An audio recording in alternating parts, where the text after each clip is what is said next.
जय शिवराय मित्रांनो. कर्मवीर दादासाहेब गायकवाड सबळीकरण या स्वाभिमानाच्या योजनेअंतर्गत अनुसूचित जाती व नमबौद्ध घटकातील भूमिहीन शेतकऱ्यांना हक्काची शेती उपलब्ध करून देण्याची शासन स्तरावर मोठे पाऊल उचलण्यात आले आहे.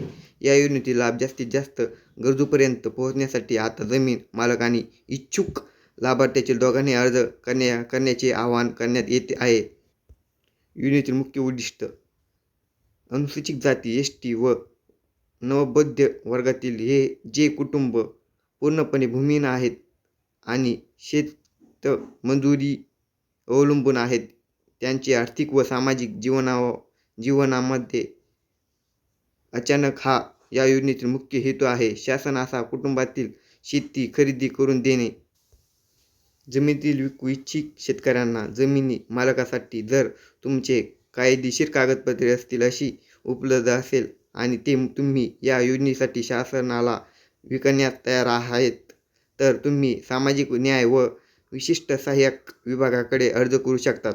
आता ज्या शेतकऱ्याला जमीन विकायची आहे, अशा कार्यालयाकडे जाऊन अर्ज करायचा आणि तिथे आपल्याला जमिनीतील कागदपत्रे 7/12, 8, आधार कार्ड, पॅन कार्ड असे कागदपत्रे द्यायचे. त्याच्यानंतर ती प्रोसेस चालू होणार आणि ज्या शेतकऱ्याला ती जमीन देणार आहेत, त्या शेतकऱ्याची आपल्याला ते मोबदला देणार सरकार. मोबदला कोण देणार? सरकार. त्याच्यामुळं ते आपण करायचं आहे. त्यात हे कारण आहे, जमीन मालकातील त्यांची जमीन योग्य आणि शासकीय नियमानुसार मोबदला मिळेल. हे मोबदला आपल्याला 100% मिळणार आणि ज्या भावात आपली शेती जाणार त्याच भावात आपल्याला मोबदला मिळणार. आता ही दुसरी परत आहे. याच्यानंतर आपल्याला ज्या शेतकऱ्याला जमीन नाही, अशा शेतकऱ्यांसाठी, ज्या भूमिहीन शेतकऱ्यासाठी या योजनेचे लाभ घ्यायला आणि त्याची विनंती नमुने आपले अर्ज सादर करावे. मिळणारी जमीन योजनेअंतर्गत प्राप्त लाभार्थ्यांना 2 एकर बागायती किंवा 4 एकर कोरडवाहू जमीन शासनामार्फत खरेदी करून दिली जात आहे. अनुदान जमीन खरेदी रकमेपेक्षा 100% नियम व अटी आधारित राहील. शासन थेट जमिनीतील मालकातील उदा करते, ज्यामुळे लाभार्थ्यावर कोणताही आर्थिक भार पडत नाही. यासाठी शासन आपल्यासाठी 100% अनुदान, 100% त्या शेतकऱ्याला आपले पैसे देणार आणि त्याच्यानंतर आपल्याला जमीन भेटणार.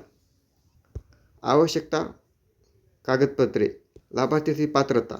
अर्जदार हा अनुसूचित जाती ST किंवा नवबौद्ध वर्गातील असावा. अर्जदार हा महाराष्ट्रातील रहिवासी आणि पूर्णपणे भूमिहीन शेतमजूर असावे.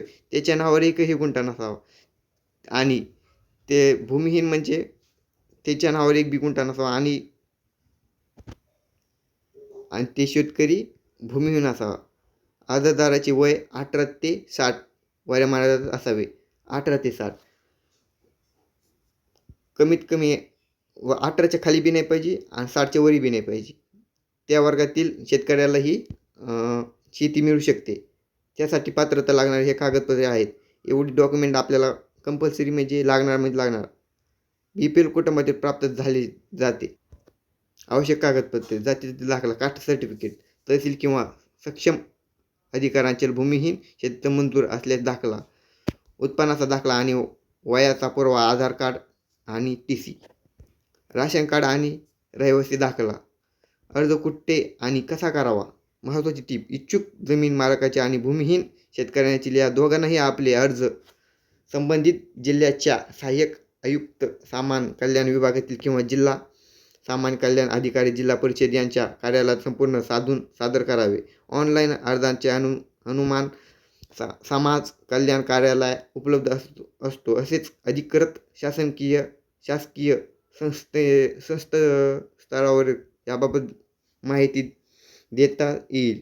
आव्हाने. आपल्या परिस्थितीत जास्तीत जास्त गरजूहीन भूमिहीन बांधवांपर्यंत ही माहिती पोहोचवणे, जेणेकरून या योजनेतील माध्यमातून ज्यांना स्वतःच्या हक्काची शेती मिळून स्वाभिमानाने जगता येईल. याच्यासाठी ही शेतकऱ्यातील. धन्यवाद.